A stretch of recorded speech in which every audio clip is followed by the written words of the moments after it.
Part A, number 14, Chapter 4, Klein 2nd edition Organic Chemistry textbook, asks us to take a look at a couple of compounds here and identify if they're isomers or the same.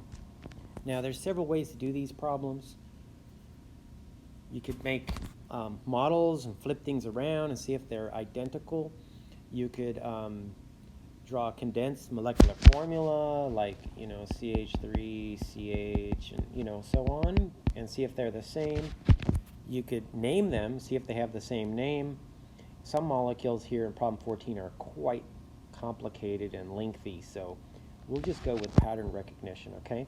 I'm going to place dots on these three carbons, okay? Now, this one that I'm circling is connected to a CH, which looks like it matches up, and that CH is connected to a methyl group, so that seems to match up.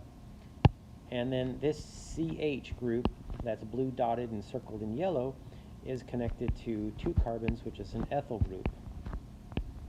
So this ethyl group's pointing down, this one's pointing up, but these are the same compound. All right, you could use carbon atoms to do that. And you could just see how, these things are connected. Probably the best way to do this, if you want to number, is to number the backbone, right? So remember how we identify the longest chain of molecules? The longest chain would be this one here.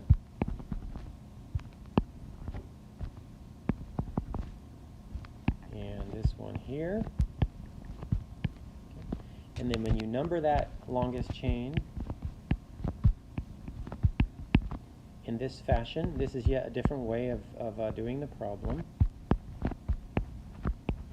You can see that there's going to be a methyl group at carbon 2 and a methyl group at carbon 3.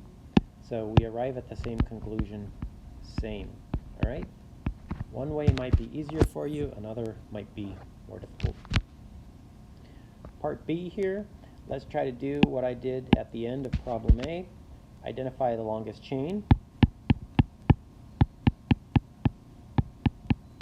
We have 5 carbons, it zigzags around. So we can select this guy here as our longest chain. Let's go ahead and number it correctly so that we position the substituent here at the lower numbering. This is an isopropyl group at carbon 3. Let's go ahead and identify the longest chain in this one.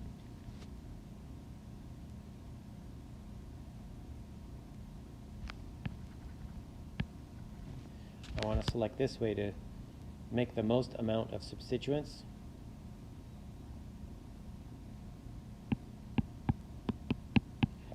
So I did this one incorrectly.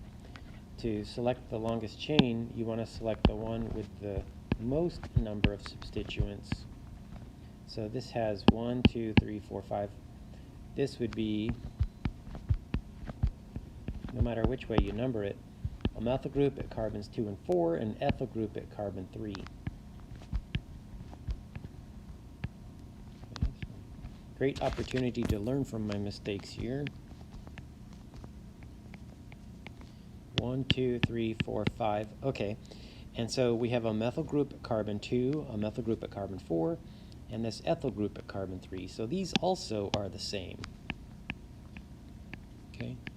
One of the dangers of numbering the parent chain is that you might number it incorrectly, like I demonstrated, okay?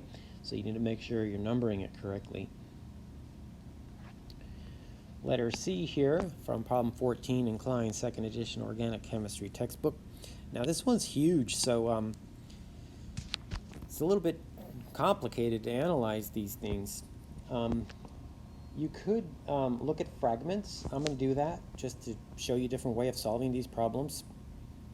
So we've got this isopropyl group and a CH2, a CH, a CH2, and an isopropyl group.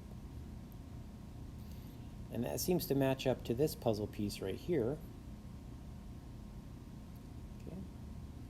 And hopefully you're seeing that those segments are identical, okay? You have the same number of carbon atoms, the same number type of bonding and everything. Now attached to this central carbon is 1, 2, 3 groups, and then, you know, this isopropyl group. Okay, so you got to count carefully. You've got 1, 2, 3 groups, 3 carbons, I mean, and then this isopropyl group. So these two look the same. It's a pretty large molecule here. Okay, I'm not going to attempt to name it. Double checking here. So there's 3 carbons, 3 carbons. Yeah. So these two are the same. They're just drawn in slightly different orientations. All right, let's look at this one here.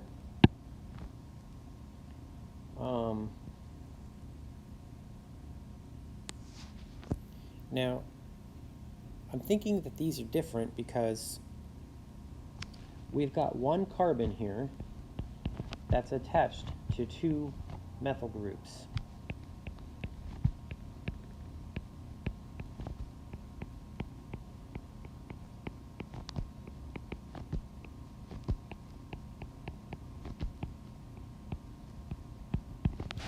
And if I look in this molecule, I don't see that anywhere. I see 1 carbon bonded to a methyl group. I see 1 carbon bonded to a methyl group. You know, 1 carbon here bonded to a methyl group. This carbon here bonded to 1 methyl group. But none of them have this feature. Okay?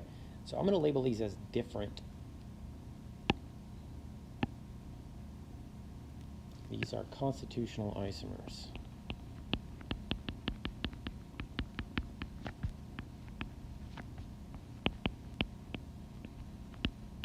Okay? So that's just something that stood out for me right away. Thanks for watching. Consider subscribing.